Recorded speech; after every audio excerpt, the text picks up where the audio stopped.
everyone, this is Jason Pietrozzello, and I'm bringing to you a Let's Play for the upcoming Crusader Kings 2. Now, normally for a Let's Play, I would just roll the footage and comment on it as we go along.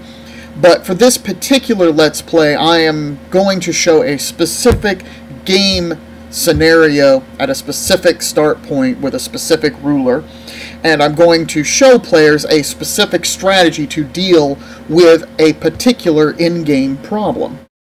For this game, I'm playing as Philippe Capet, King of France. The year is 1066, it is September, as you can see in the upper right-hand corner of the screen. Those who know their history should be aware that yes, William the Conqueror is just about to set sail for England to go attempt to take the throne of England. Unlike that famous person, Philippe, while he is King of France, is in a very weak position starting out at this point in history. My ruler is currently under a regency because he is still too young to rule by himself. He is also incredibly weak in terms of personal holdings and political power compared to some of his vassals. We'll see that in just a second. So my purpose with this game is to centralize power into the hands of the French monarchy and achieve political greatness before this character dies. Now, what I didn't know when I started playing this was that Philippe isn't going to live as long as I would like him to, so this will actually not be a 5-hour Let's Play. But I'm going to play until Philippe dies, and we're going to see if I can get him to become exalted among men, which is an ambition that adults can have in Crusader Kings 2. And with that in mind, we will go ahead and fire up the footage and see what's going to happen. I'm also going to show you how powerful the southern vassals are in France, after I take care of some pressing domestic issues. Now, the first thing upon opening the game I will do is check to see who my current advisors are and start giving them tasks. Philippe hasn't been on the throne very long, so it is very hard for him to command the loyalty of anyone, powerful or not, within his kingdom. I send my Chancellor to start generating claims in Brittany because a long-term foreign policy goal of mine is to absorb all of Brittany. I'm also going to keep a close eye on William's war with England, just to make sure that I can keep track of what he's doing. I'd hate for him to turn that large army he's got sitting in Normandy against the French crown. William is, however, on my list of advisors, so it's not that big of a deal right now as long as I can keep him happy. I also need to marry off some of my family members, including myself. Philippe's 14 years old, so anyone I'm going to marry, it's going to be a betrothal until I come of age. Those who know their history know that Matilda of Tuscany is currently unmarried at this date, and she comes with a huge dowry in the form of her family's lands in Italy. I'm going to browse for a potential spouse, but I think I'm going to go ahead and try and marry Matilda. One, because adding those lands to France would be really nice, but also she would make a good ally should I need to fight anyone in Germany or northern Italy. Anyone paying attention to the tooltips from where I've been browsing for potential spouses can see that each potential spouse indicates any alliance you might get from it. And that makes it really easy to determine the political ramifications of any marriage that you're going to make.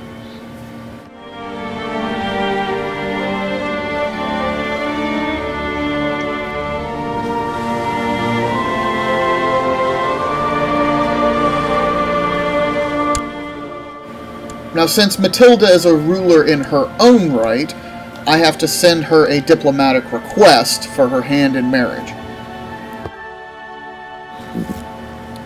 Okay, she's accepted. I'm now betrothed to her, and it's time to break the power of the Southern Dukes. I just got a notification that William's war with England has ended indecisively, which means he's not going to become King of England this time around. This does mean that he's going to remain my marshal, so I'm going to send him to begin the arrest process on a duke in the south. The Duke of Aquitaine owns considerable land. I've awarded an honorary title to William, specifically so that I can keep him loyal while I prepare to move against the Southern Dukes.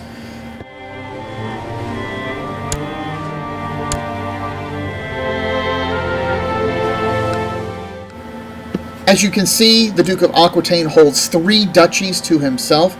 I do not have a very good chance of imprisoning him, but I'm going to go ahead and give it a try. And I am successful. He's now rotting in my prison.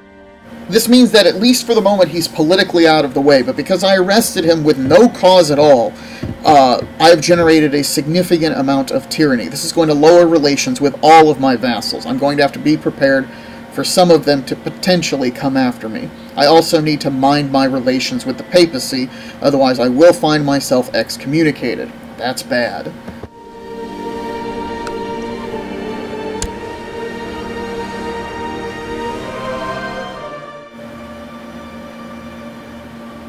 My court chaplain has successfully influenced the papacy to be friendlier to me. This will help solidify my rule just a bit. The clock hasn't really advanced very far. I'm still trying to get things together. Those who are paying attention will notice that my ruler currently only holds a daemon of 2 holdings. This makes me considerably weaker than every single one of my vassals. You can see from this map mode what the de jure borders of various duchies are going to look like. And I'm planning how I want to consolidate more lands to the crown. Because I don't want to just get lands anywhere. I want to consolidate them along de jure lines. The importance of this is pretty complicated, and I don't have time to explain right now what all that means. The succession for France is currently safe. My younger brother is next in line to the throne should something happen to me. I'm going to get him married off later on and make sure he has lands, a title, and is making children, just in case I don't make it. Very important. I am also, since I'm still a minor, I cannot pick an ambition or plot at the moment. Oh, the Duke of Gascony is complaining about his accommodations. I don't care, he can rot in prison. He's going to stay there until I feel politically secure enough to confiscate all of his properties. But because I'm still weak on the throne, the tyranny penalty from just outright seizing his lands is too much for me to deal with right now. But at least he's out of the way and I can focus on other issues.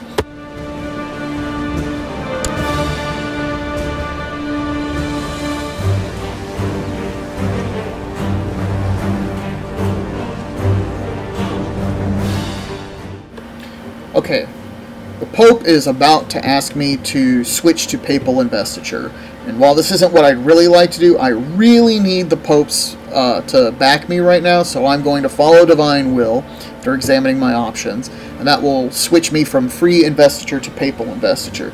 This means I can't appoint the bishops in my realm anymore, but it does improve my relations with the papacy and makes favors from the papacy cheaper. Were I a more secure ruler, I might be willing to try and defy the papacy, but there's really no point in fighting the investiture conflict when I'm not even old enough to rule by myself.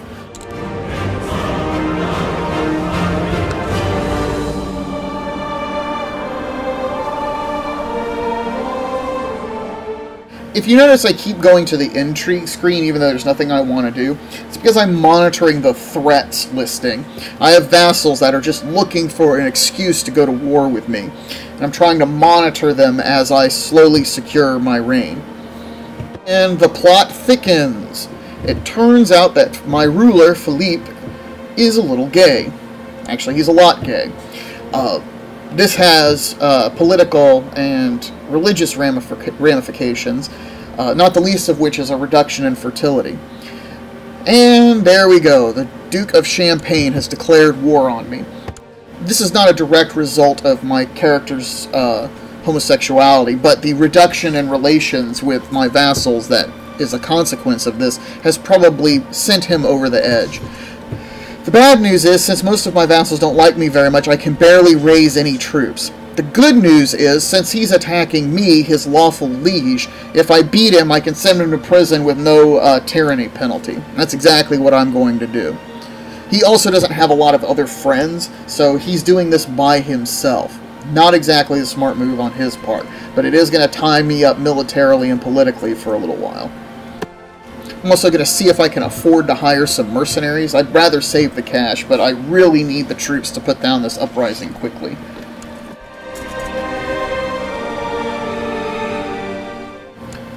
And what bad timing, my chancellor's managed to dig up a claim in Brittany, but it costs money and prestige to press the claim.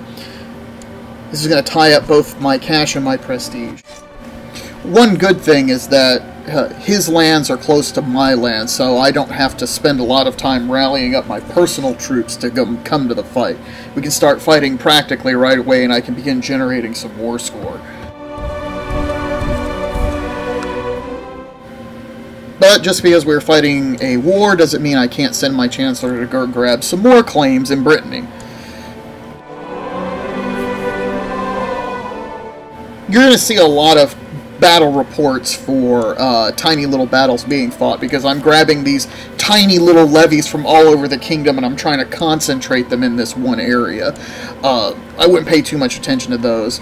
I am, however, besieging one of my enemy's holdings, which is actually in the same county as my capital holding itself. So it looks like I'm besieging my own province, but the county of Paris has one of his holdings, as well as some of mine.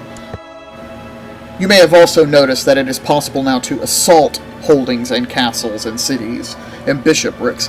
It's very manpower intensive, but if you significantly outnumber the people defending the territory in question, there's no point in not just go ahead and assaulting the location and taking it quickly.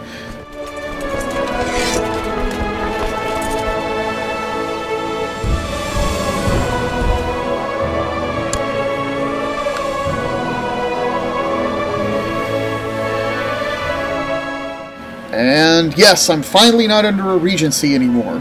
Philippe is now old enough to rule by himself. Unfortunately, he grew up to be an indulgent wastrel, which is a very bad or very weak educational trait. I'm going to go ahead and complete my marriage to Matilda now that I'm old enough, and we're going to continue to prosecute this war.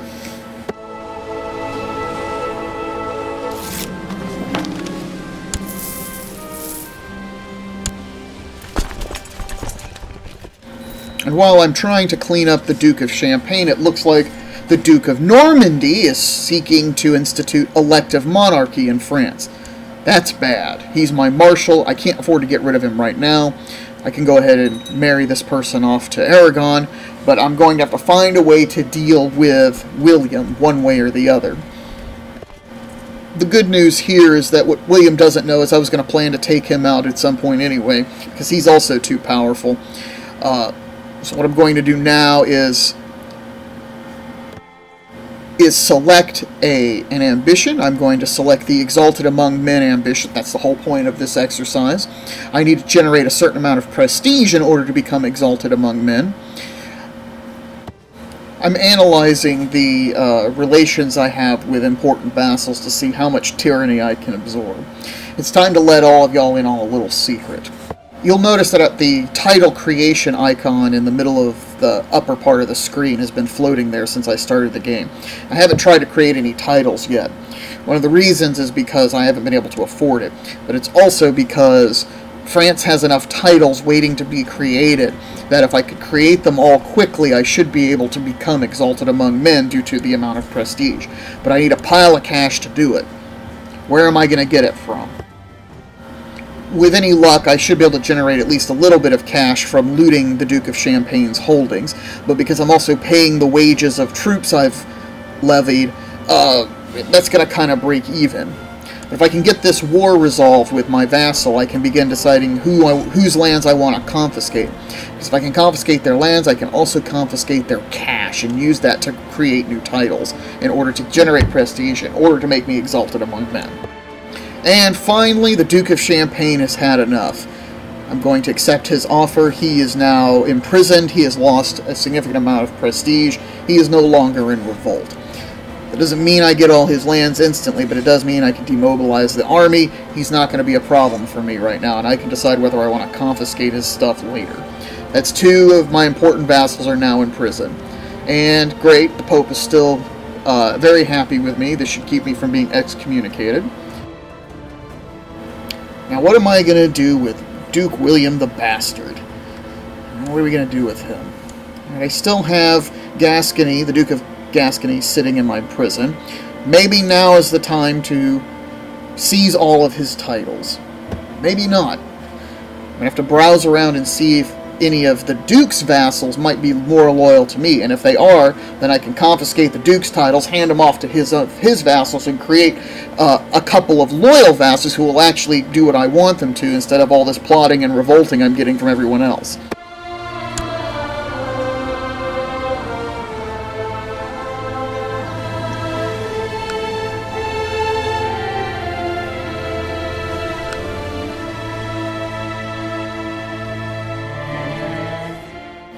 I might also choose to take the Duke of Champagne's titles, since he has holdings that are in an area that I would like to consolidate under my direct rule.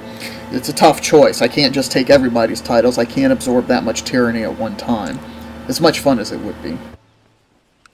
I've made my decision. I'm going to seize the Duke of Champagne's lands. That's going to fatten up some cash for me and give me some territories.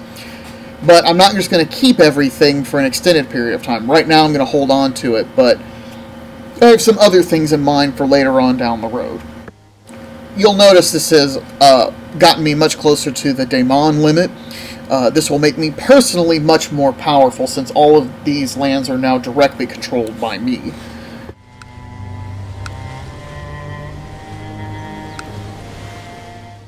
I'm also trying to determine whom to give the Duchy of Champagne title itself to. There are several counts in the de jure area for the Duchy of Champagne, and I can give away the Duchy of Champagne title while holding on to some of the former Duke's holdings, since they weren't in the de jure area for his Duchy title in the first place anyway. My stewards died, time to appoint a new one. Not that I have anyone who's very loyal, but we'll see what we can dig up.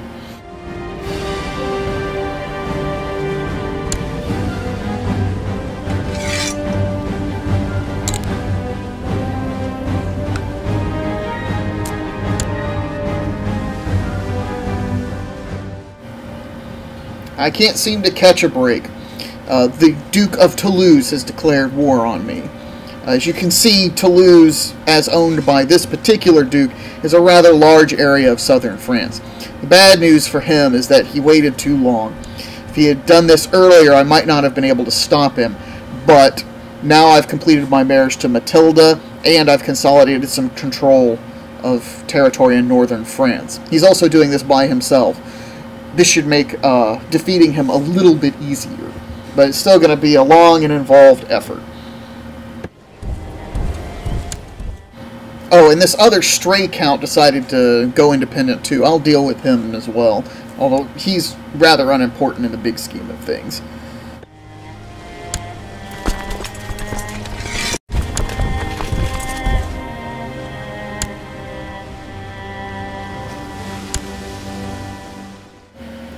I'm going to go ahead and group up my troops, and while I'm still rallying everyone to a central location, I'm going to take out this little guy up north.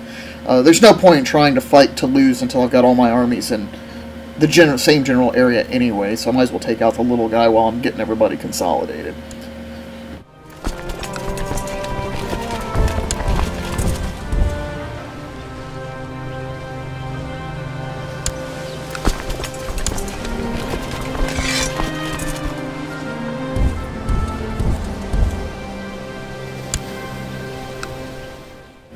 Okay, the Count's little army is going to try and run away from my much bigger army.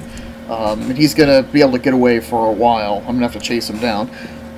Oh good, someone else is declaring war on me. Of course, this other person isn't very powerful either, and I already have armies in the local area, so I can just put him down too while I'm busy taking out this other guy. Of course, now it's clear that I'll need some extra manpower, so I'm going to go hire some cheap mercenaries to beef up my forces. I don't want to hire really big, expensive mercenaries because, one, it costs a lot of cash, and two, I don't need big, expensive mercenaries. I just need enough to suppress these guys.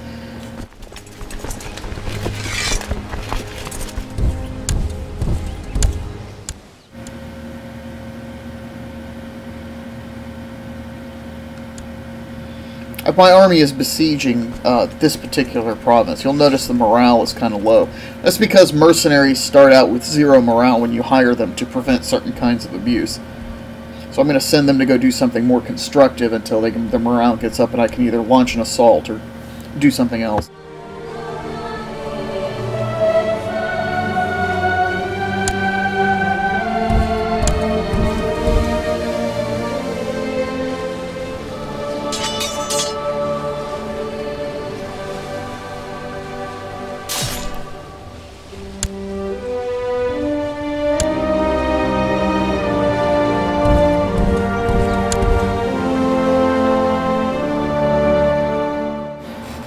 while I'm up here cleaning up these little guys up to the north, the Duchy of Toulouse is slowly trying to occupy my vassals to the south, but I'm not really worried about that right now.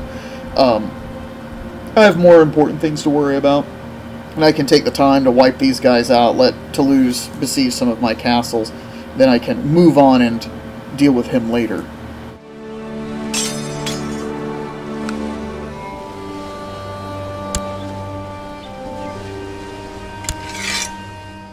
I'm going to see if this guy's ready to give up yet. I can use the tooltips to determine what the conditions of certain treaties are and what his willingness to accept is. And I'm going to offer him a white peace so I can move on and destroy this other count. He should accept, and then I should be able to finish wiping out this other guy and seize his lands.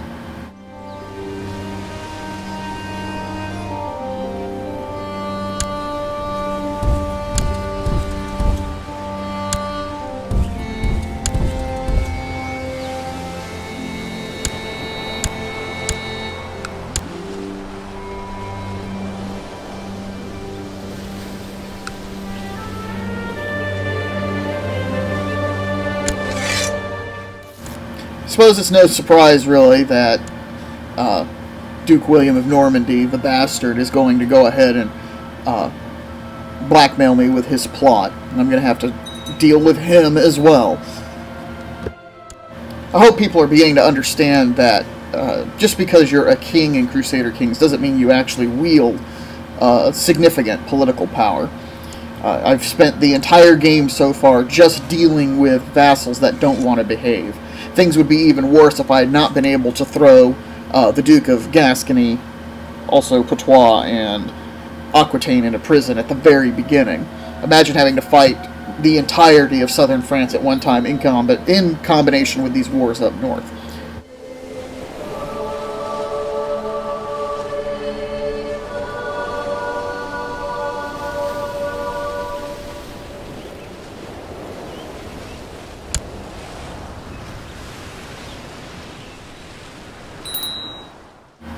The situation actually looks more grim than it really is.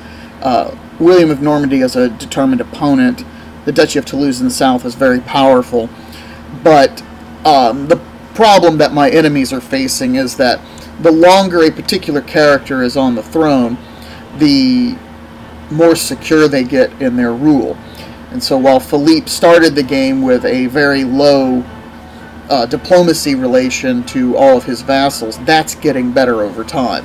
The longer these wars draw out, with me not actually getting kicked off the throne, the more secure I get in my rule and the more I can count on my vassals to help me out. Unfortunately, as you just saw, my wife wants me to help her with her war, and I'm kind of tied up at the moment. So she can't help me, and I can't really help her. And, as you noticed, I had to take a prestige penalty in rejecting a call for an alliance. I'm going to see if this guy, this count up north, is going to go ahead and take a white peace. He will. That'll free me up to take out the Duke of Normandy, William. I've also got to shuffle my council around a little bit.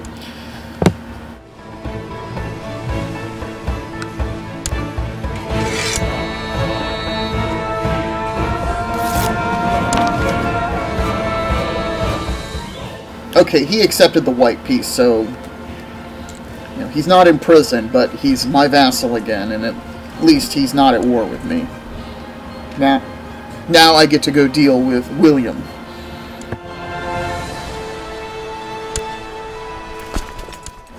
Now, if you watch this battle, you might not be able to tell from the heraldry of the combatants, but the army in the middle of my army at the attacker spot are the mercenaries I hired. And while the rest of the army ran away after being beaten up by William's troops, the mercenaries in the middle held their ground and were able to defeat William's army. This has allowed me to barely win the fight, but that should turn the war very handedly against William. And I'm going to chase down and destroy the remaining portion of his army. This is the first major military success of my reign.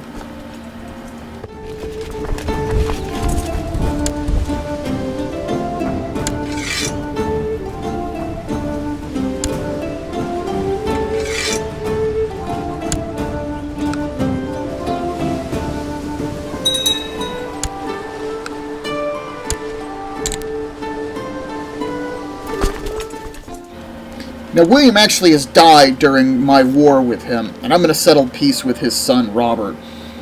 That'll free me up to go deal with Toulouse in the south. Not exactly the best outcome. I would rather have taken his lands, but I really just can't spend the time to force a war with him at this moment.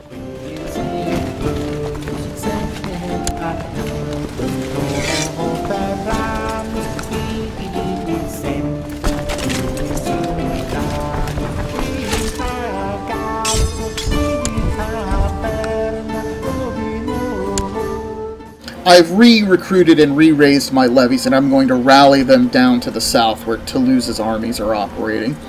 I'm going to get everybody all rallied up in one location, and then we're going to take them out. It's going to be a long slog, I'm just going to warn you right now, because he's already occupied some holdings of mine.